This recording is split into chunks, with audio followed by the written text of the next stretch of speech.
聲音有樣嘢好妙嘅，即係你做得好咧，就人哋未必知，但係一賴咗嘢咧，就係人都知嘅。tools 好多 software 好多，但係做過籠嘅情況亦都好多。哇！我將個 background 洗到啲聲冇晒嘅，淨係剩翻呢個人聲喺度，但係有啲嘢會爛咗穿咗，係因為你去洗走個 background 嘅聲嘅時候犧牲咗太多。我覺得要知道用幾多係個藝術嘅所在咯，呢個。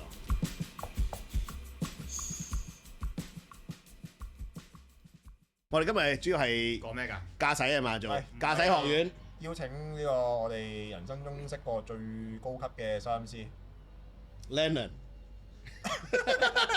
喂 ，Lennon 好勁㗎，大佬，我偶像啊 Lennon。你廠點入行㗎？唔係先，佢邊一行先？入邊行啊？唔係佢不如咁講啦，唔好講佢點樣行啦，講我點唔識。係，我都做過正行㗎。我係講我同阿廠認識係好搞笑嘅，係搞笑嘢嚟嘅過程。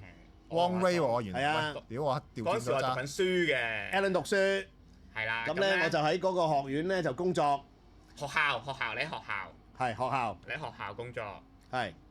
咁啊學校工作咧，我就做嗰陣時我拍嘢嗰 team 嘅，係啊，叫咩 Multimedia Unit 嘅。咁上下啦，係啦。咁我主要就影 event 相啊，有時拍下 event 啊，但係我就比較多嘅時間咧係喺錄音啊嗰啲方面嘅。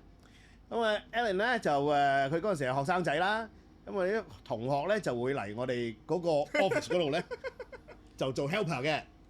咁嗰陣時於是就識得佢啦。係。咁然後咧佢就好有成就啦，之後做嘢咁樣係成為咗業界嘅翹楚啦，大家景仰嘅精英啦。哇！咁竟然咧有一次咧，即係好耐冇聽過佢把聲，係佢揾我喎，打俾你，佢話：喂老廠啊，喂有單嘢啊，有冇興趣一齊拍啊？咁樣要我個收音啊咁樣，咁樣跟住咧就大家又 catch up 翻啦。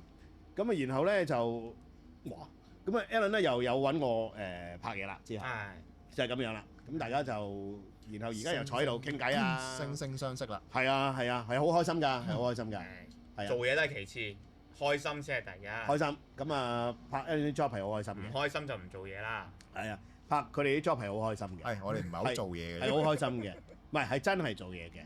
少做咯。我話我啊，我哋梗係揾啲做嘢嘅人嚟做嘢啊！如果唔係自己點唔做嘢啫？做瓜佢但我識阿廠嗰陣時咧，佢唔係收音嘅喎，即係因為喺學校咧，譬如嗰啲大小小各樣嘅 event 咧，咁佢通常就需要一個人去影硬照，一個人去好戇鳩咁樣。真係純粹嘅 full record。 record 個但係 event 因為嗰陣時嗰間學校係興呢樣嘢，係嘅。啲 lecture 咧佢哋會想錄影，就俾翻佢哋啲同學睇嘅咁樣嚇。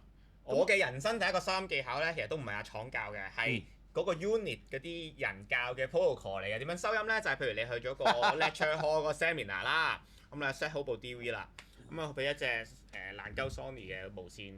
Sennheiser 嚟啊，係 G2 嚟嘅，係 Sennheiser 嘅。你要去揾支燈架，咁啊綁個啦，我最記得綁喺個04啊架個頭嗰度啊，係啦，換咗電先，跟住將支燈架咧就升上去嗰個lecture hall 嘅嗰個 PA system 個喇叭隔離。係啦，升上隻喇叭隔離。咁所以咧嗰陣時咧，嗰啲 Sennheiser 嗰啲咪機咧，全部都好撚細嘅，要 set 到，因為個喇叭係會好撚大聲嘅，係啦。好正啊呢個！咁我嗰陣時有少少疑問嘅，咁佢有 PA system，咁有 panel 啦，咁點解我唔喺 panel 度攞咧？但我從來冇問過呢個問題，係因為我覺得只要 work 就得㗎啦，最緊要有聲，最緊要有聲，有聲，冇聲就大撚鑊啦。係啦，係啦，咁呢個係我人生學嘅第一個收音小技巧嚟嘅。係啊，呢個咧我後尾咧問過啲師傅點解我哋嗰陣時，喂唔係嗰個場地應該可以篤條線，起碼攞翻個聲嘅咩？即係佢嗰度又有 sound system，即使未必係好勁嘅，咁可能有份 panel 仔，咁然後嗰度又即係現場又會有支咪俾個教授講書㗎咁樣啦，咁我照計攞翻條聲應該唔係好困難㗎，咁後尾發現咧係好困難嘅，因為當時咧嗰啲場地咧有啲係冇做到呢條 fit 啦，即係佢得個插頭嘅啫，係啦，冇駁通嘅，裏邊可能係冇料到嘅。係啦。咁另外咧就係咧，因為嗰棟樓有啲舊，咁嗰條地唔有啲 ground 靚， loop 啊嘛。咁好多 noise 嘅嗰條聲。咁再加上咧，咁嗰陣時我去問嗰個師傅咧，佢就好明顯唔係好想做俾我啲嘢。同埋咧，佢將佢嗰個 panel 咧 lock 住咗嘅。係啊，我有心啲。咗，佢自己唔記得帶鎖匙唔使做係啦啊嘛。，我試過有心啲揾個位吉入去嘅，但係隻手唔到嗰條窿咧，係咁就樣㗎攞唔到㗎啦。係啊，係 funny 嘅，我覺得。係啊，係啊。嗰陣時。咁但係就而家學院好多呢啲器材咧，就數碼化咗好多啊。啊！咁同以前嗰啲又真係唔同咗，即係近呢10幾20年。佢仲有冇揾學生拍啊？哇！而家真係唔知啦。係咪？呢個真係唔知，我離開咗嗰個學校嗰度。咁而家冇喺度做嘢啦譬如其他院校，不過都唔知會唔會揾學生記錄低呢啲嘢。誒應該唔會啦，係咪？嗱，有啲部門咧，即係佢哋做自己 event 嘅時候咧，哦有時會可能揾嗰啲佢哋 RA 嘅嗰啲 research assistant 啊，哦。咁佢哋揾佢哋去統籌啲活動啊，或者影相啊、拍嘢都係揾翻自己啲人拍嘅，又有。大啲嘅 event 咧，如果譬如喂嗰個 budget 多啲嘅，咁可能揾外邊啲 crew 拍啊咁樣咯。哦。咁我個身份有啲唔同啦，而家變咗我就唔係拍嘢啦，我反而做場地嗰啲音響啦，而家就哦。係啦，就變咗我俾聲人啦，而家我就唔係去人你派翻哋嗰度攞聲啦，聲俾人。係啦，而家我俾聲人啦咁樣咯。係。咁都好嘅，咁啊接觸下唔同方面嘅嘢，係。咁亦都係而家睇翻咧，即係以前譬如同你一齊喺學校嗰度遇到嘅嗰啲器材咧，而家已經唔同咗好多啦。係咯係啊，我哋以前翻嚟拍又計時薪嘅，係翻嚟 cap 帶嗰個又好開心嘅 cap 帶係有，cap 帶正錢，嘢嚟嘅。係啊 cap 帶，因為我哋嗰陣時 cap DV 帶啊嘛，係啊，你真係硬要咁硬 cap 㗎，real time 㗎。 60分鐘咪60分鐘咯係啊。咁佢哋嚟幫手 cap 帶 cap file 俾我哋，咁然後咧就佢哋逐個鐘係計時薪嘅嗰陣時，咁係學生就揾呢啲外快啦，係啦。係幾好嘅。係都幾好揾嘅，即係以都做㗎學生時代嚟講，你又翻咗學啦，係啊，你都唔會特登翻去拍㗎啦。嗰陣時好似你哋 cap 帶最少 cap 4-5個鐘。係啊，係啊，唔會少過4個鐘俾佢哋嘅4個嗰陣時，鐘㗎。係幾好嘅。講翻轉頭，嗰啲 talk 咧，其實當我嗰陣時嗰個年代咧，有時特別係夜晚咧，揾啲 guest lecture 翻嚟講，其實係幾好聽嘅。夜晚包括我印象中，我聽過達爾文進化論啦，聽一個系列，啊哇，好撚勁！我後尾 search 翻嗰個講者係，即係佢本身係 B 度教嘅，係勁嘅。同埋 B 嗰啲人文學科嗰啲咧係好撚勁嘅，嗰啲請翻嚟嗰啲嘉賓探討一啲嘢。假如你會有時輕機對嗰方面有興趣，你就會覺得好好聽咯。即係我都有出現過嘅。咁譬如有啲咩？係咪周耀輝教填詞有時會變成一個 public lecture？係啊係啊，有拍過啦。同埋浩 Sir 啦，又好好聽係啊，吳浩講好多香港嗰啲掌故啊嗰啲嘢啦，係勁嘅。我嗰時因為我冇讀過書啦喺嗰度啦，但係咧聽翻你有啲師兄咧，即係嗰陣時好多人係好中意上浩 Sir 堂嘅，話嗰堂好鬼生動啊，好正咁樣啦。咁啊浩 Sir 過身啦，咁然後咧就喺翻 BU 嗰度咧就開個追思會，咁啊深刻我睇過嗰條片喎。咁咧就一入去嗰陣時咧，個人啊去到個會場咧就登記自己個名，然後喺隔離個冰箱度攞支啤酒，因為阿浩 Sir 好中意飲啤酒嘅。咁啊，然後咧個個就揸住啤酒啊喺裏邊咧，又喺個 lecture hall 嗰度咧就睇佢以前嗰啲片啊，咁樣。咁呢樣嘢就好人文嘅，我覺得呢件事係啊，即係雖然呢間唔係好大嘅學院嚇，但係佢有呢啲嘢，我覺得係幾有味道嘅。呢件事係幾得意㗎呢啲嘢。中節又係有時請有啲中節幾勁㗎，中節嗰啲人係幾勁㗎，係啊嘅人翻嚟講解一啲宗教與哲學，佢哋有一個 branch。我以為中國哲學添。唔係哲學家喺我隔離。冇，哲學家積第一桶金。我係3歲起已經有自己嘅哲學㗎。係咩？點樣哲法啊？就係盡快退休。係啦，咪撚讀書做嘢收皮啦。咁咪得咯，唔使搞掂啦，係咪先？細個頭先我聽到一個咧，有講嘅一個金句喎，我係寫低咗嘅，我想重複俾大家聽，即係賺到錢咧就可以買自己中意嘅嘢，買學歷都得㗎。嗱，唔好信我，OK，信佢。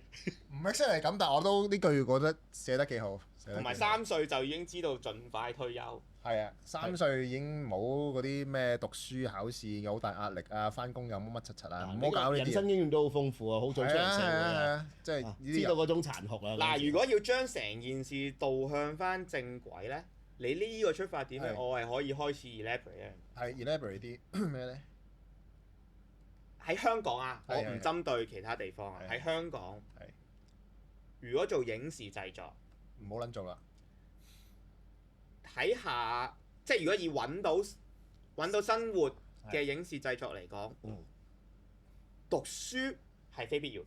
嗯我嘅前設係你做嘅崗位係一啲比較實幹實事 Technical 啲嘅嘅崗位，當中所包含嘅嘢只係一啲透過經驗時間累積翻嚟嘅技術就可以完成到嗰件事嘅崗位呢，其實某程度係唔使讀書，只不過香港係一個比較中意用學歷去包裝所有嘢，咁所以就會出現咗好多所謂嘅學位又好啦，專上學位又好啦嘅一啲學士學位同專上學位又好啦嘅一啲東西去包裝住影視製作，係咪好似呢個建造業咩學院嗰啲教人砌磚咁啊？砌磚 degree。但其實咧，我即係打麻雀，打麻雀 degree。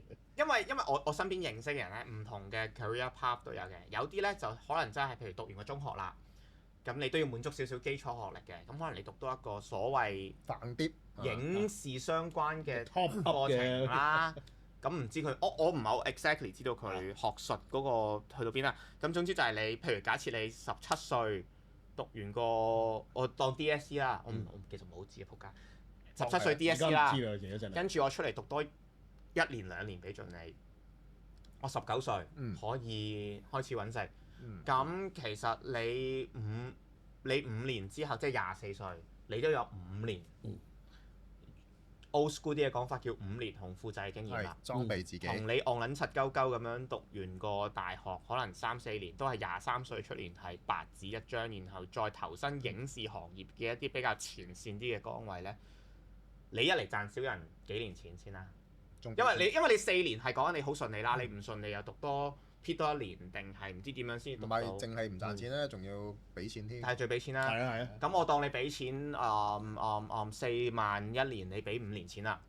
你俾20萬啦，你先要投資20萬，然後仲係白紙一張。係。跟住同你可能你真係謀求一個我唔求學歷嘅，我唔求乜嘢高階啲嘅崗位，純粹揾到食嘅崗位計，我已經出嚟做咗5年嘢啦。我當你跟咗好多戲啦。跟咗好多劇啦，有賺錢啦。我唔攞而家被壓榨得多嘅年代，我攞翻上一個唔係最黃金，但係唔係而家咁樣嘅形勢嘅年代講，哇！佢嗰5年，我當你一年揾一個月揾2-3萬都好，你都揾成球嘢出咗嚟，同你欠20萬係好唔同。但係其實年青同埋個生活責任細啲嘅時候咧，呢個入息其實係好好㗎啦。係啊，其實係好吃香，所以我成日覺得喺香港喺香港結合咗成個環境同埋人類嘅香港人嘅傳統諗法，你叫我形容香港做影視製作係撈偏，我都覺得幾合適咯，係撈偏係撈偏嚟嘅咩？係撈偏嚟，我而家先知添。我覺得以前啲師傅係講拍嘢啊，拍嘢撈偏。因為我以前後生做 radio 嘅時候，都話係偏門㗎呢啲佢哋。偏門啫，唔係撈偏啊，大佬。都差不多㗎啦。差不多㗎啦。行你個人行偏咗啊，咁嗰啲咁樣咧，諗埋一邊啊佢嗰度。差不多。佢咁講㗎喎，你以前。諗唔通啊佢。係啊。所以我個人覺得喺某啲崗位你。因為應該咁講啦，我自己唔係咁樣出身嘅，咁我都唔係好讀拍嘢唔係 exactly 讀拍嘢相關嘅，但係佢哋好興，唔係好興嘅，佢哋會包裝到學，唔好話包裝啦，佢哋嗰套邏輯，我唔 comment 啱定錯，就係話咁你有經歷過一個，假如係學士學位嘅一個學術訓練嘅課程咧，你嘅思維就唔係紅褲仔啦。咁你就係做你讀過書出嚟啦，咁樣咪有啲人會覺得俾 direction 嗰個啦，有 creative 嗰個啦。咁但係其實本身呢啲崗位又唔係喺個就業人數最 mass 嗰批嚟㗎嘛。即係你譬如我舉個例子，你個個畢業都話我要做導演咁，咁你冇理由1年我當你全香港啲學位課程有500個畢業，咁你冇理由有500個導演㗎嘛？咁你出嚟，你讀完書出嚟，你唔係好多戲睇啊！好多導演啫。嗱，我唔講好同對錯啦。自己嘛。我純粹數學講啦。咁你500個人咁樣出到嚟，個個都話唔係做紅褲仔㗎。咁係啊，我要做 producer。咁我又唔係光合作用㗎嘛。Yes, well。咁即係好，我覺得好蝕咯。讀嗰5年好蝕咯。係啊，因為你如果即係諗住，我真係中意拍嘢咁樣啦，我早啲出嚟開始做，好似你頭先咁講，第一累積經驗，第二仲有你嘅人脈啊，你早啲可以 build up 到你嘅人脈咧，都係㗎。趁你嗱老老實實呢件事都真係需要啲體能嘅，即係你出 crew 啊等等嘅嘢。咁如果你早啲你後生啲開始做嘅話咧，你係可以快啲上到去一啲唔使用好啲嘅位置啦，中產其實咁樣啦，係啦。咁你捱過啦，你有經驗喺度啦，但係你仍然係後生啊嘛，你仲可以支付到好多呢啲即係對勞力有需求嘅工種啦。支付到啊！支付到啦。我冇讀完大學嘅，我有讀過大學，但係咧就即係屋企有啲事，咁咧我就離開咗學校咧就出咗去做嘢啦。係啦，我第一份工係做電台嘅，係啊，做製作啊，有少少出下但係你咪啊係外國咁樣啦讀書定係純粹外國工作啊？嗰陣時我喺外國有翻過學，係咯，我記得係啦，但係就係冇讀完。啊咁就係喺外國開始工作嘅，誒係啊，係做一個嗰啲好 local 嘅街坊華人電台嗰啲咁樣咯喂，正喎呢係啲，啊，我成日係一個小睇城市嗰啲咁樣，睇嗰係啲戲嘅劇好中意有呢個設定嘅喎。有呢個設定啊？係啊，你睇咩戲嚟啊？唔記得咗啊，又都有啲歷史咯，係咪？有啲劇係講呢啲㗎。係咯，咁樣咯。你嗰陣時節目係講咩？我做過幾類型嘅節目嘅，我做過晨早咧喺粵曲之後嘅嗰啲 talk show 啦，咁我又有做過啲 afternoon drive 嗰啲啦，係啦，即係下晝3至5點啊，即係一個禮拜做5日嗰啲有做過啦，又做過夜晚12點至2點聽電話播歌嗰啲啦，正喎。又做過2點至5點冇聽電話，但係播3個鐘頭歌，然後咧5點就接粵曲嗰啲咁樣啦，但係我就唔係做粵曲咁樣咯，係做過呢啲節目咯。幾爽我聽落去。係啊，喺香港翻嚟香港之後都係做電台啦，咁啊做製作多啲啦，就冇乜出咪啦嗰陣時。咁有一段時間比較長嘅，做咗有1年零時間係做廣播劇啦，做廣播劇製作啦，咁樣啦，係啦。同埋嗰陣時係咁啱搭住咧，就係、香港嘅某大電信商咧，嗰陣時啱啱開始有呢個 3G network。咁佢哋喺個 3G 電話度咧就多少少呢個 video content。咁佢哋自己呢個集團喺有啲唔同嘅機構咧，都會做呢啲 video content 俾佢哋嘅 3G network 嘅。即係終於打開部電話，哇！有個人睇下啦咁樣。咁我嗰陣時做嗰個電台咧，都有去負責 contribute 呢啲 content 嘅。咁有一段時間我做過啲 video 咯，即係來自 YouTube。我可以咁講，完係啦全完全唔知阿倉講乜嘢。好，咁啊，你咁後唔係生㗎啦，唔係，即係你咩手機上面有啲咩 video content 啊？即係當時嘅大家嘅電話就係預設咗啲嘢一個 screen 嚇喺度睇到 number，即係打電話 number，可能睇到 text 咁樣啦。啊！咁但係嗰陣時啱新出嘅 3G 電話，即係可能係就可以睇到片，即係可能 iPhone 3咩 S 嗰陣時係唔咪？係再早少少，早啲啦，再早啲有實體鍵。係啊，嗰個仲係 flip 嘅電話有嘢即係 Sony Ericsson 但係個 screen 嗰啲係有可以睇到 video 㗎啦。哦，哦，不過你咧，你咁樣講完咧，就令我可以 reinforce 我頭先調翻轉另一個觀點嘅。啊因為我頭先個大前設就係話，如果你好針對性就係做某一樣嘢，好前線，你唔一定要讀書。咁但係讀書有咩好處咧？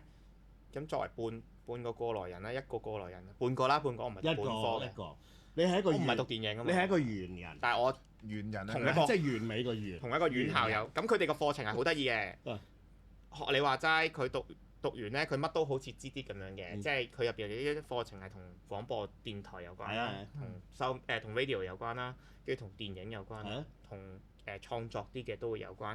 咁佢就可以好濃縮、好雞精咁樣去，好快咁知道大概有啲乜嘢嘢，然後讀完你有個 big picture 啦，你再揀，慢慢出嚟揀，你先至再揀你自己有興趣嘅。但係呢個係嗱4年大學嘅課程裏邊3年啦，嗰時3年啦係咪？係咪頭1年係咁樣，然後第2、3年你就比較唔係咁有 specialize 啲咁樣咧？啲咁，譬如每個 course 都會有啲 beginner 嘅課程，同埋有啲 intermediate 嘅程度嘅嘢嘅。咁譬如你 radio 都可能有啲 intro 啲，跟住有啲就係advanced 啲咁樣嘅東西。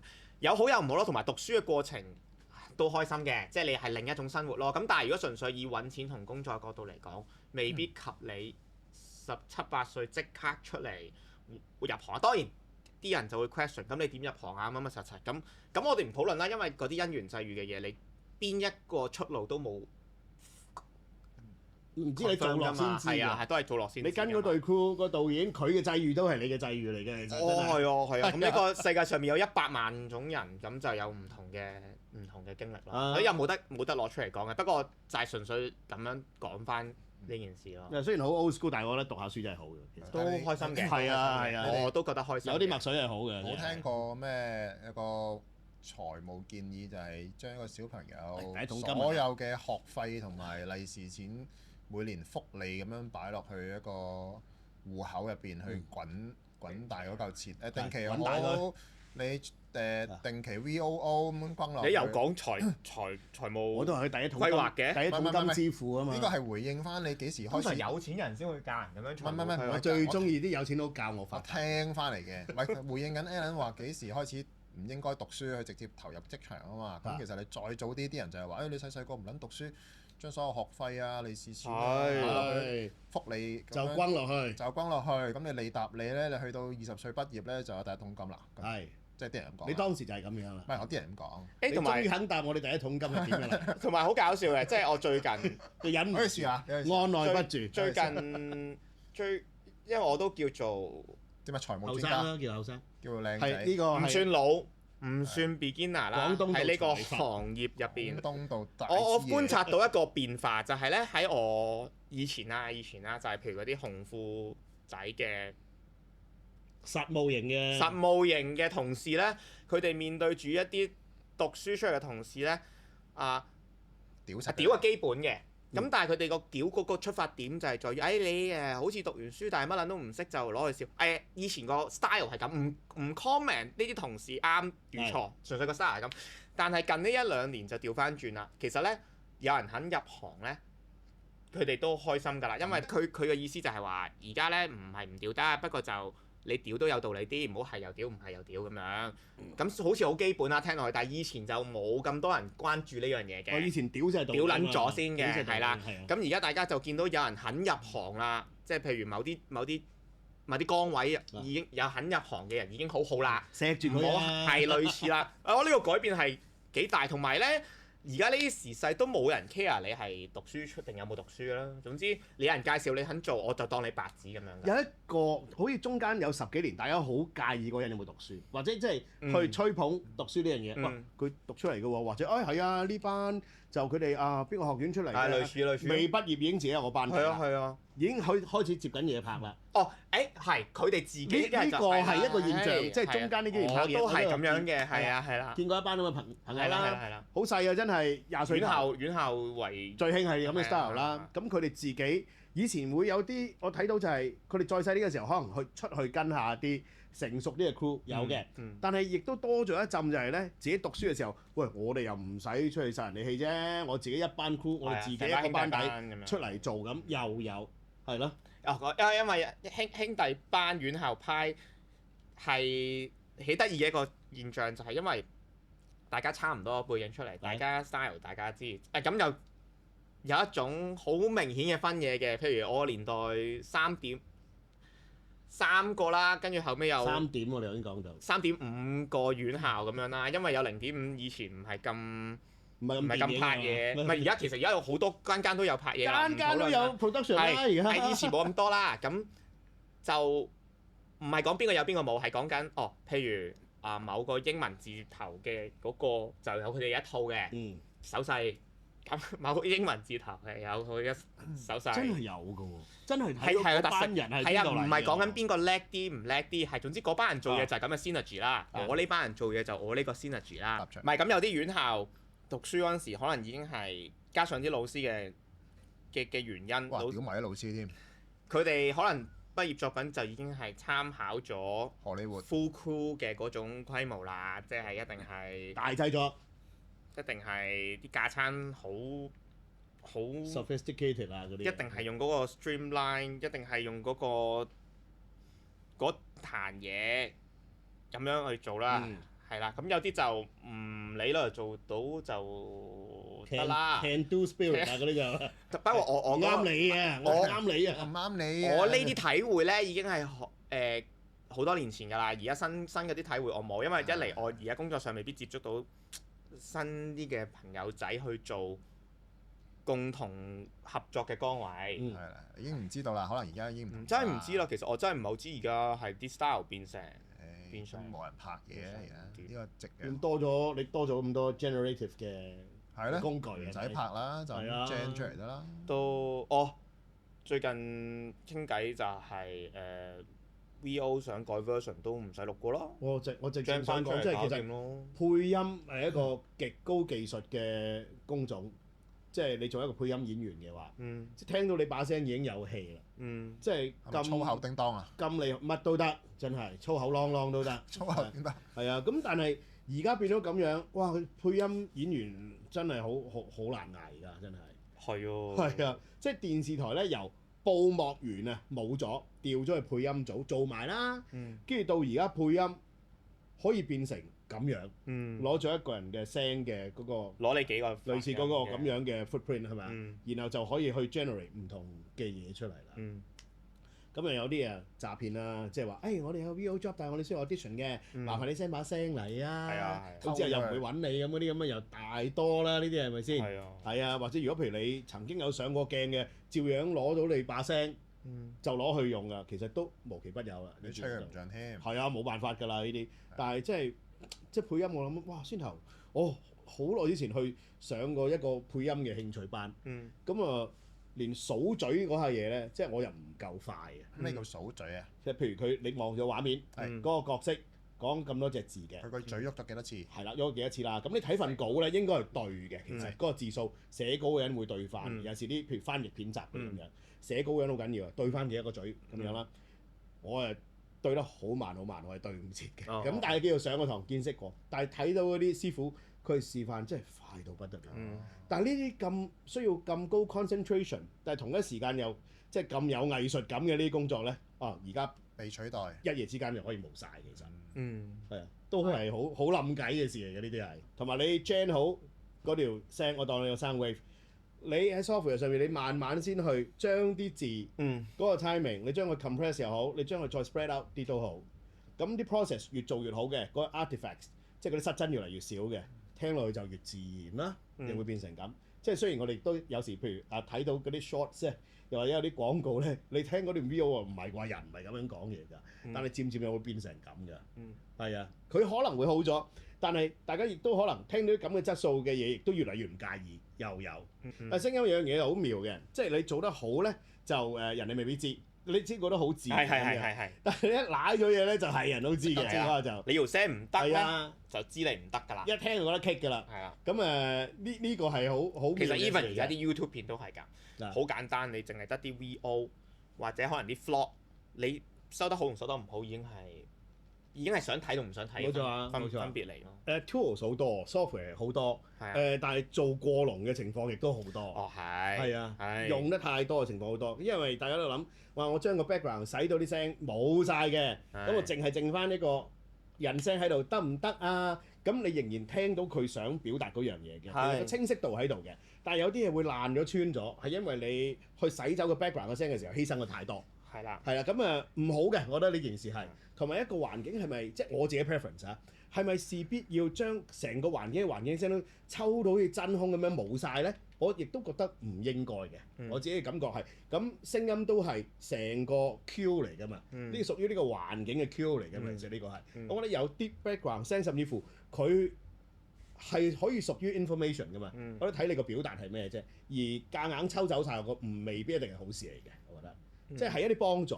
如果譬如嗰個環境，你今日收音呢個環境真係唔係咁理想嘅，可能你去個 location scouting 嘅時候都還 OK 嘅，但係今日弊啦，咁巧我拍呢個地方出邊原來有一班人咧會喺度做 seminar，佢哋會有啲人出入，雖然佢哋未必好嘈，但係我收音可能有影響。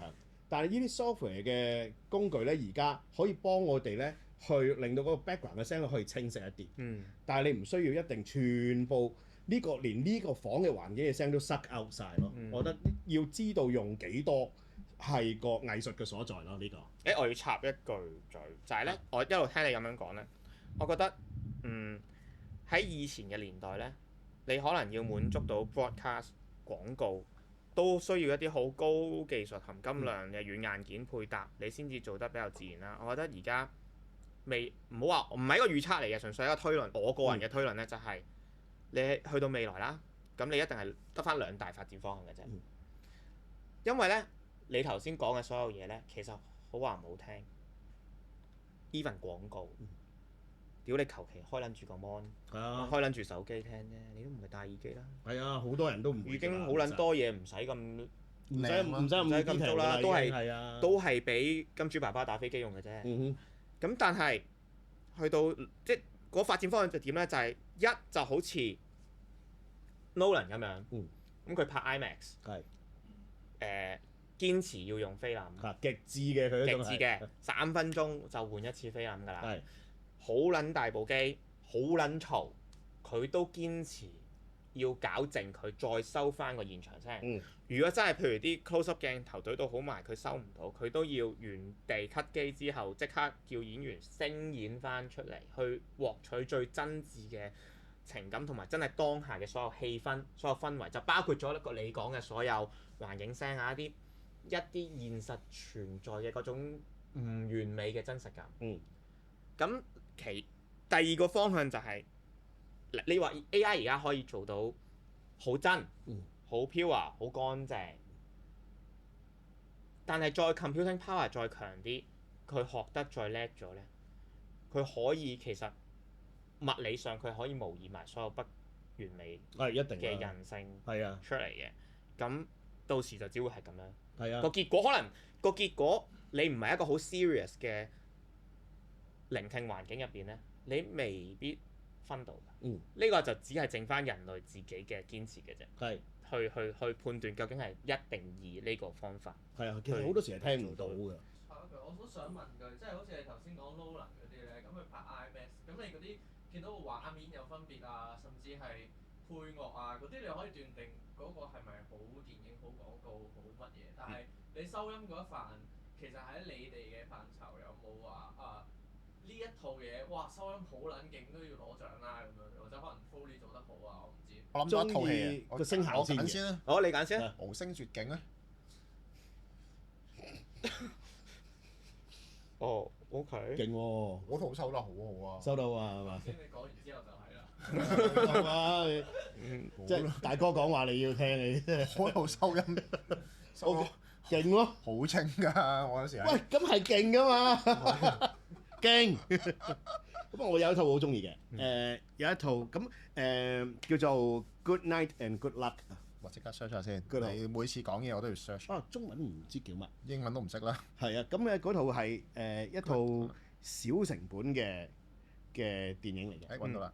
黑白嘅成套，但其實唔係年代久遠嘅，2005年嘅。咁咧就嗰個監製咧，同埋其中一個主角咧就係 George Clooney 嚟嘅。佢有時都會攞呢啲 funding 咧去拍呢啲比較獨立嘅電影啦。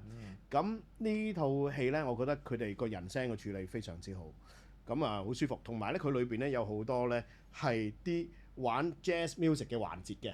咁而嗰啲歌咧，有某啲場口咧係嗰個收音師喺現場拍嗰陣時就落行喺嗰度錄嘅嗰個聲，嗰隊 jazz band 嘅聲，就唔係喺 studio 錄好咗，再去嗰度現場 sync 演戲。佢有好多段呢啲歌咧都係現場錄，而最尾咧出嚟嗰個 soundtrack album 咧係出翻呢啲歌嘅。咁而呢個收音師咧叫做 Edward Tice，佢咧本身咧佢就唔係做電影先嘅。我睇過一啲關於佢嘅報導咧，就係講佢最初咧佢以前係做戰地記者。佢有一個 partner 嘅，就係做 camera 個 part 嘅，佢係做聲，即係以前出呢啲咁嘅 news crew 會有一個 soundman，即使係去好 crisis 嘅環境都會有嘅。咁因為佢咧做聲嘅緣故咧，佢同一時間咧就係輔助佢揸 cam 個 partner 咧去即係做類似導演咁嘅角色嘅。咁所以佢有呢啲現場嘅做 news 嘅經驗啦。咁然後咧佢轉去做電影啦。咁做電影咧，佢亦都做過 Stanley Kubrick 嘅電影嘅收音啦，咁樣啦。咁然後呢一套戲裏邊咧，我就好中意佢對人聲嗰個 texture 嘅感覺。但係其實去到臨尾，我哋聽到呢個位咧，其實已經經過咗好多後期㗎啦。我哋做現場收到翻嚟嗰個聲，根本上交去俾後期，除非個後期都係我做埋嘅啫，否則個聲出嚟係點樣咧，就要睇佢哋中間有冇合作啦。仲有導演嘅參與係咪啊？所以去到即係我哋好難話，哇！我其實好敬仰現場某啲收音師同埋 even boom man 咁樣啦，但係真係好難俾到一個 boom man 獎項嘅。係啊，呢個即係啊係呼應翻你頭先個講法係啊係嘛？真係會難嘅呢件事，即係佢點樣叫 boom 得好咧？即係原來佢 boom 個 shot 可以 boom 42分鐘唔放嘅，咁但係要攞咗冠軍咧咁樣。係如果要評啦，就係層層相評嘅。譬如我要評邊個係最佳嘅 boom man 咧，我可能就要由混音師嗰度評咯。佢處理㗎嘛，咁佢會知道邊條撚樣收翻嚟易搞啲，或者先至中啊，唔中係啊，哇！好易搞嘅佢啲聲真係。咁好易搞係咪最佳 boom man 咧？佢令到我舒服嘅。係啦，咁呢個就係話。即係我成日有時你要討論到一個極致啊，即係好似阿 West 嗰啲哲學嗰啲層次咧，就係我等緊㗎，即係冇嘢好評嘅。喂，屌啊！佢冇嘢係好評嘅。但係咧，因為全部都係好凹凸都係好嘅，好凹凸 negative 嘅。唔係，我反而佢係一個好 swing 嘅呢件事咁樣。我唔夠膽講我最中意邊一套作品嘅所謂嘅音效同 Foley 啦，但係我就係好單純咁記得，即係譬如我有印象，我即係唔係第一套睇嘅嘢，係講緊點解我會中意咗聲音啦。其實好簡單，好純粹嘅啫。譬如好似我有意識印象，其中一個就係細個喺電視台播《天空之城》嘅動畫。咁咧就係嗰幕就係個男主角救咗個女主角，第二朝起身。咁個男主角就去煮早餐俾個女主角。而家睇嗰度肯定係天空之城。煎蛋、煲水咁簡單嘅聲，但係嗰陣時就係配住喺個電視畫面，然後啲煎蛋聲啊、煲水水滾嘅聲音、打開對門嗰啲木嗰啲聲，係嗰啲 Foley 好緊要。我都想講動畫其實。我覺得唔好理我後期我人生經歷啲乜，但係對聲音好純粹，突然之間產生咗有印象嘅同埋興趣咧，就係類似係喺呢啲東西度，或者阿媽發蛋，我阿媽話我細個，總之佢一發蛋咧，我就會衝入去搶出嚟發。我好中意聽嗰啲聲，可能每個小朋友都係有呢啲 obsession。你中意啲發發聲嘅？應該唔係。發到好大嘅。好細個已經發發聲㗎啦。係啲我係好中意嗰啲。阿媽，我發。開門、閂門、切嘢嗰啲，我係好中意嗰啲聲。聽個 Foley 嚟喎，呢係。我彷彿我細個乜撚都聽唔到，我淨係聽呢啲聲㗎咋。我送首歌。即係嗰啲鎖匙，即係我好聲。我阿媽特登個鎖匙包唔響，我都聽到佢個鎖匙聲。好嘢！哇！即係呢個就係玩音響嘅起點。係我估。但係佢好勁，我覺得真係。呢啲濕濕地。所以對我嚟講咧，濕晒只要嗰樣嘢唔失真咧，我接受度就好高。即係我個接受度第一個分水嶺就係你唔好失真先啦。即係啦，唔好太失真。真啲，真啲，發出嚟真啲。即係其實係要啲瑕疵啦，唔係真實感啲。真實唔代表瑕疵嘅。唔係聲好簡單，我覺得發蛋咁可能佢發到唔撚似佢平時發嗰隻蛋嗰個聲。發完出嚟似個蛋糕。唔係，真咧。我呢個失唔失真係講緊喺 replay 嗰樣嘢個 device，即係譬如個喇叭，連埋個 source 出到嚟結合完播俾我聽。佢要求重播。喺嗰個音壓底下，你唔好太失真啦。咁但係首先失真即係拆，即係譬如好似拆啊 clip 咗咁。但係首先要知道個真係咩先至可以知道咩係失真㗎嘛。但係有時有啲人係唔中意，即係我講頭先瑕疵嗰個意思就係好似有啲人聽歌咁樣會唔中意嗰啲，即係佢太失真啊！佢失真係嘛？你係講緊即係佢講好似 Monitor Studio 嗰啲高低音太刺耳嗰啲。即係其實嗱，呢個又真係聲音真係好主觀啦。如果你錄出嚟嘅嗱，譬如舉兩個唔同嘅情況，有一個就係話你錄一隻音樂作品咁樣啦，咁啊嗰個歌就好簡單嘅啫，可能得一個伴奏樂器加個 vocal，即係非常之簡單嘅配樂嘅一隻歌。咁咧，然後咧你錄出嚟咧嗰個歌手咧，哇佢齒音真係好多嘅，多到有啲你聽個歌詞都唔係好清楚咁樣。咁你可能覺得佢太真。但係如果同一個情況之下，你要錄呢個人嘅聲，原來你係一個做言語治療嘅人啦，咁你要知道呢個人原來佢錄音嘅缺點，即係佢錄咗出嚟，佢個聲音嘅缺點，原來佢齒音太多啊，佢唔知自己點樣控制啊，咁等等嘅嘢。咁睇你需要嘅係乜嘢啫嘛？呢個你話我需要好真，因為我知道我想知佢個發音有咩問題，同我想真得嚟，但係聽落舒服嘅。所以其實音樂製作咧，去到一個產品你聽嘅時候咧，中間已經係做咗好多好多嘢嘅，係啊，做咗好多 process。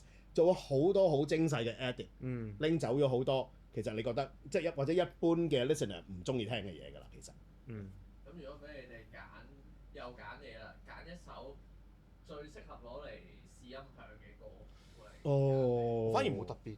自己聽得熟嗰首咯。用嗰一首嚟試晒所有音響㗎，你咩高音低音喇叭全撚部，淨係只要用呢首啫。一定會攞出嚟試嘅咧，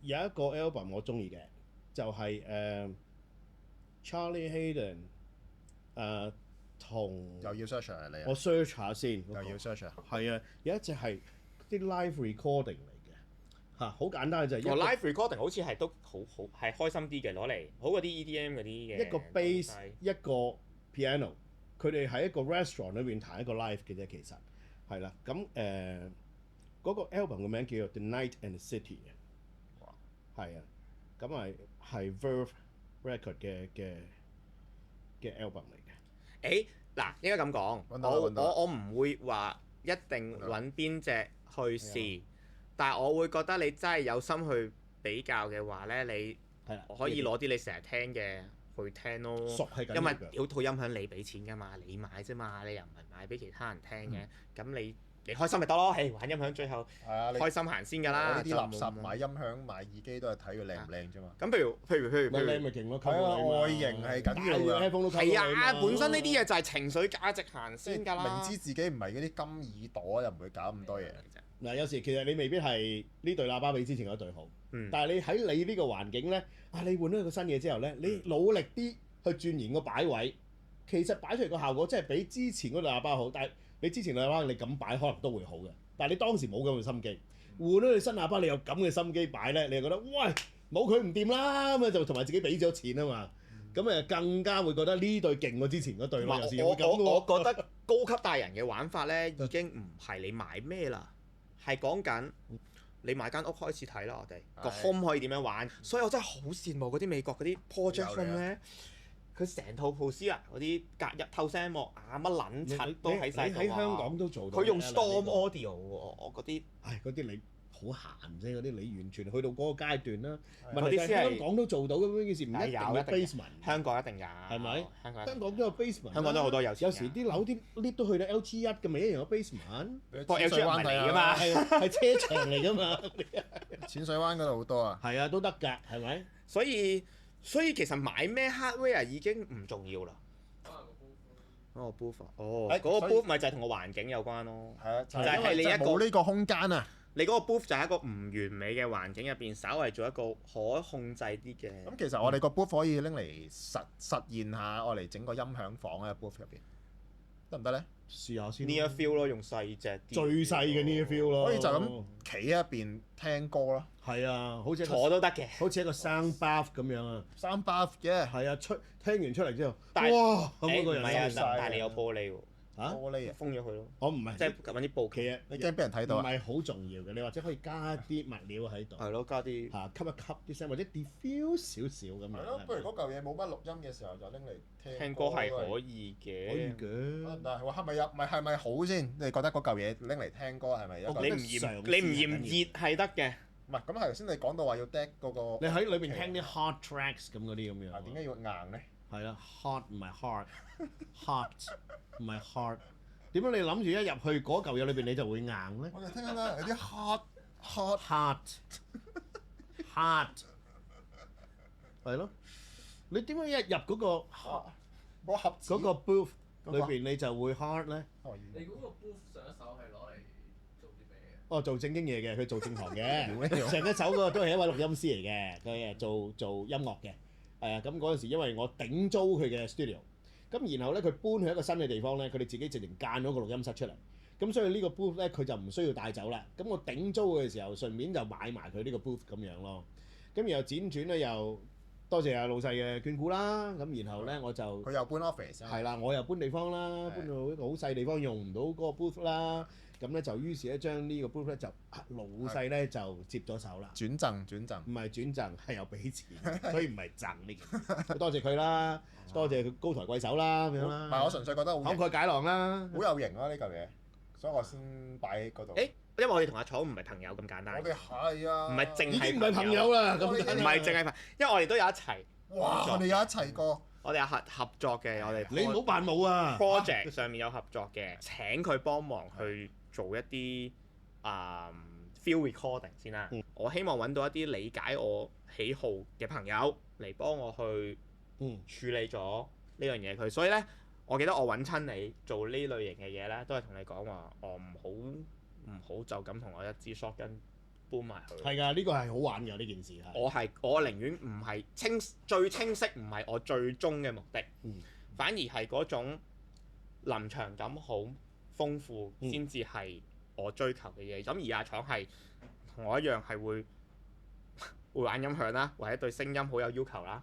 咁所以就係衍生咗我哋會合作喺嗰啲 project 啦。咁除咗係現場嘅 field recording 之外咧，亦都有由佢 field record 完之後，翻去喺剪接差唔多完成嘅後期，將 sound design 俾埋佢嘅。即係嗰啲 sound design 其實係一啲唔係好人造嘅聲音嚟嘅，佢其實都係一啲同自然環境有關嘅嘢。有幾次都係自然聲嗰啲嘢象真啦，即係好似係 Greenpeace 同埋機場嗰啲都係比較，因為咧好明顯就係嗰個畫面唔係嗰個聲嚟嘅，但係我要做一個聲令到觀眾以為係嗰個聲咁簡單。係好玩㗎喎！我拍你哋幾個呢啲 project 咧，就一路 roll 機嘅時候，其實一路都有升住聲嘅。係。但係翻嚟條聲你未必一定要聲聲咁用㗎嘛。係。你可以攞條聲翻嚟再剪輯過。有時個節奏唔一定係個畫面跟呢個聲就最啱嘅。因為聲音亦都可以做一啲prelude 一啲嘢嘅行為啊。即係個聲開始入啦，下個 shot 先轉呢件事。係嘛？咁呢個就係好玩嘅。但係呢個聲就因為喺嗰度收翻嚟咧，個實感就好強。係啦。即係你個畫面，你睇呢個 visual 嘅 Q 係咁樣，而有個聲音喺嗰度，你覺得好 believable 啊？我覺得呢個就係好玩嘅地方咯。而即係好似呢幾個參與佢哋嘅 production 咧，係可以咁樣做嘅嘢係唔即係咁嘅情況。拍其他嘢係唔多嘅喎，因為大家就跟住收翻啲乾淨翻嚟先，我哋再傾嗰啲嘢。因為你嗰個 department 係最容易俾人哋壓榨嗰個 department 嚟嘅。咁咪 OK 啦，你能屈能伸啦。係咁所以因為加上我自己嘅作品咧，99%都係 handheld 嚟嘅，生活感好重嘅。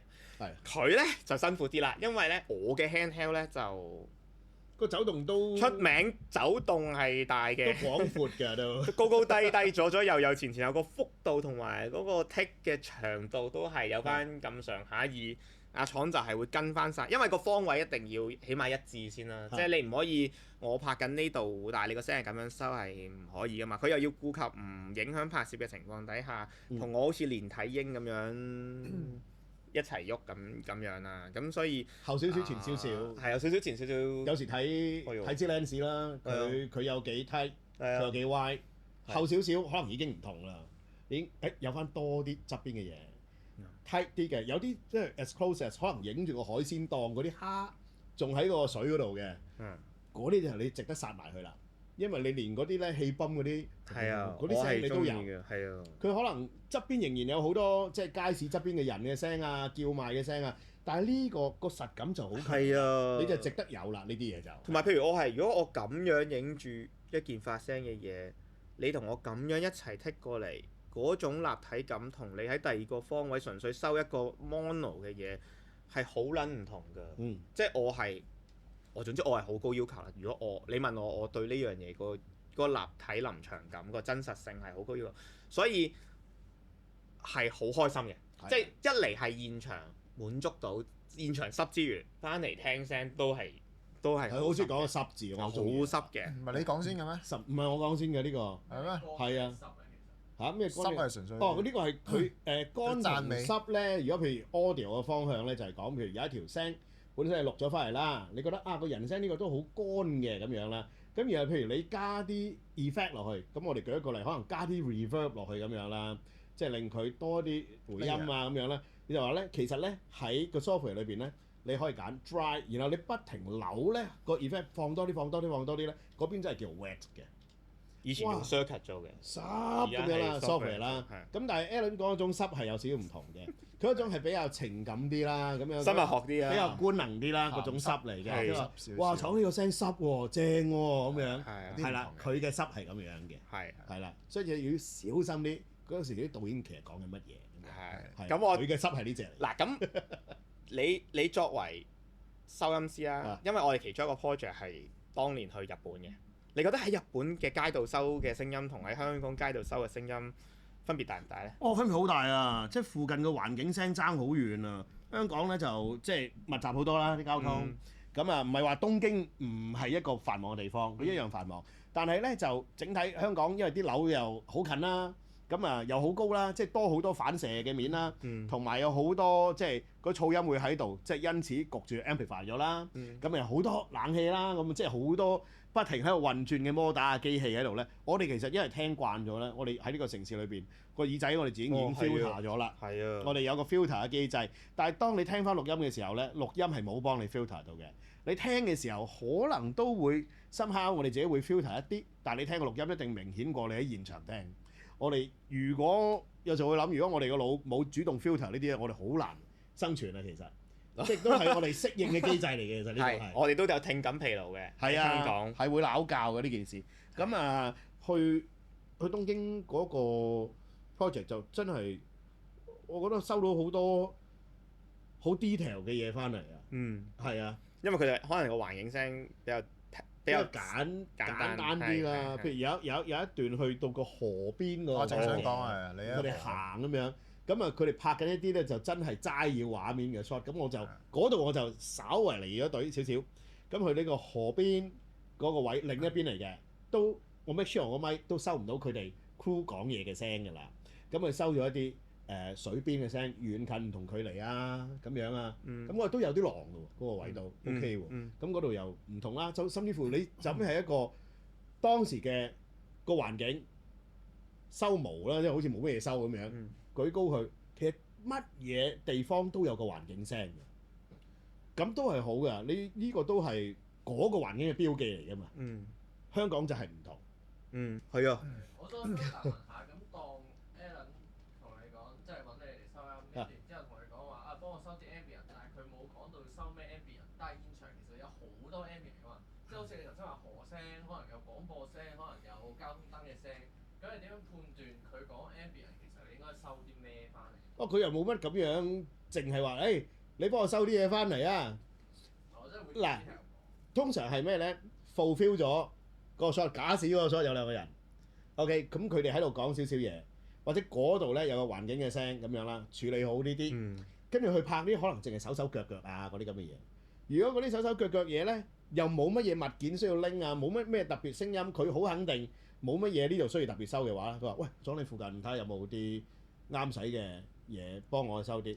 咁譬如上年年初啦，嗰個兩個台灣藝人，係啦，咁嗰個咁啊去行山，咁啊去嗰度收完嗰啲嘢，佢拍啲可能會 shot 啊嗰啲咁嘅嘢啦，我就行開啲啦，又係去到收唔到大家講嘢嘅聲，咁咧就去收一啲真係嗰個位咧，係啦，嗰個有啲海岸嘅拍岸嘅聲嗰啲啦，就我自己行上行落嘅，收咗幾個唔同距離咁樣咯個聲。後尾用唔用到我就要交俾佢哋剪接先知啦，但係多少選擇咯。而呢個聲咧喺我哋跟住隊 crew 或者跟住演員一齊拍嘅時候係唔會錄到噶嘛。咁呢啲我就知道咧，要真係自己行落去錄啦，就唔係有演員喺度嘅時候順道會錄到嘅聲咯，咁樣咯，係啦。咁呢啲我咪憑嗰下去判斷咯。喺嗰個環境附近有啲咩我覺得值得用嘅，因為我斷估佢可能會放幾個影海個 mood shot 啩，都幾靚啊個光咁樣，咁咪靠嗰下咯咁樣咯，係咯。即係你估個導演諗乜咯，有少少。或者嗰下問一問佢咯。因為譬如我哋事前嘅溝通，我都會同佢講條片大概係點嘅。佢都會 get 講下啲 mood and feel 啊，即係我唔係當佢係普通工具人咁樣嘅，係高級係工具人，高級工具人咁樣嘅，係啦。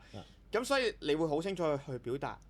你希望點樣運用一啲材料，或者希望出到嚟個效果，有時係點樣，佢就會去幫我預備晒啲材料。咁喺剪接嗰陣時，因為咧講真，你去揾海嘅 library 實有嘅，但係有時咧你揾到你啱用嗰啲咧，又唔一定有㗎喎。咁可能都係想攞翻啲真實，即係或者可能有時我試過就係唔真係抄極 library 都抄唔到啦。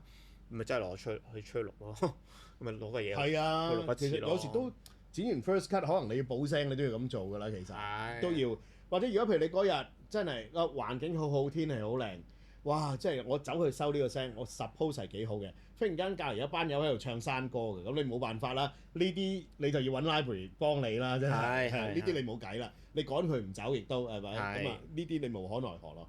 咁啊有咁樣嘅情況，佢嗰邊話啊佢仲拍緊啲嘢喎，仲有5分10分鐘喎，咁我咪試下咯。嗯可以落到幾遠，可以再上翻去，上到幾多，又會收到附近嘅人聲嘅，係咁咪盡執咯呢啲。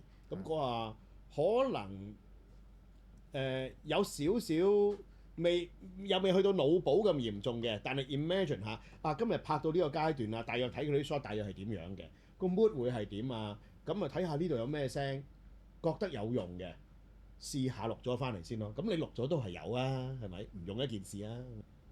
我哋應該每一集咧 last 咧都會有個問題嘅。咁啊上一集咧，因為係 Lennon 去買 game 啦，咁所以就問佢最中意嘅 game 會帶去世界末日嘅時候，佢淨係可以玩嗰一隻 game，咁佢就揀邊一隻啦。咁我如果你嘅話，我就會想問，如果俾你揀，你以後做所有收音嘅工作，只能夠用一支咪，你會用邊支咪？淨係得一支咪揀啊！係啊，無論收 ambient 人聲、Foley 乜叉，你都淨係可以用嗰支咪啫。一對得唔得啊？一對 stereo 得唔得？因為咧收人聲，你話係啊，我哋好多時係收個 mono 翻嚟啦。但係如果我有多少選擇，當我貪心啲啊，我想要一對 stereo 嘅咪咁樣解啫。一對 stereo 就千變萬化啦，因為咧我變成搣一支出嚟用又得，但係當 stereo 錄翻嚟嘅成個 ambient 係 mono 俾唔到嘅嗰樣嘢，係啦。咁啊，如果我有一對嘅話咧，我而家都有嘅，有一對 Sharps MK4 咁樣啊，我就覺得係非常好用嘅咪。咁啊，有時我會錄少少音樂演奏啦，譬如一啲中樂嘅演奏哇，啊，好好聽啊嗰啲，有時錄少少古典鋼琴 recital 啦咁樣啦，好好聽。係都就非常好啦。咁啊，攞嚟錄人聲又好好啦，錄好多樂器佢都應付到，做ambient 嘅錄音亦都係好。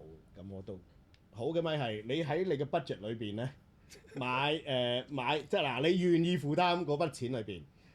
你揾啲咪睇你錄乜嘢啦。如果你中意即係出去外邊錄音嘅，佢要抵受到一啲天氣嘅折磨啦。即係當然唔係話最好冇攞水淋佢啦咪就，但係一般比較高啲嘅濕度嘅情況之下，唔會影響佢嘅操作啦。因為有啲咪咧就比較矜貴啲嘅。如果譬如外邊濕度高嘅話咧，佢會 malfunction 嘅，佢可能會出啲啪啪聲啊，甚至佢可能會罷工嘅。佢要抽濕之後先用得翻嘅。咁如果譬如你係中意出邊 field recording 嘅，就揀一啲比較強壯啲嘅啦。如果佢對於你個 preamp 嘅要求唔太高嘅，咁咧你或者佢個 output 係比較大嘅，佢細食啲嘅，相對咧你個 recorder 咧嗰個成本或者你嗰個對個 preamp 嘅要求咧，嗱你之後再 upgrade 係另一件事，但係你 start off 嘅時候唔係需要追求咁貴嘅 recorder 啦，或者你唔需要俾咁多錢 for 個 preamp 啦咁樣啦，個 output 夠大嘅，你翻嚟個 tracks 個聲足夠嘅。咁你到之後 edit 嘅時候，你咪好做啲咯。同埋因為佢個咪個 output gain 夠大咧，即係你個 preamp 你可以扭細啲。當個 preamp 細啲嘅時候咧，就個 noise 會少啲，即係你翻嚟個 track 會 clean 啲啦。咁我覺得呢個就係值得用嘅咪啦，咁樣。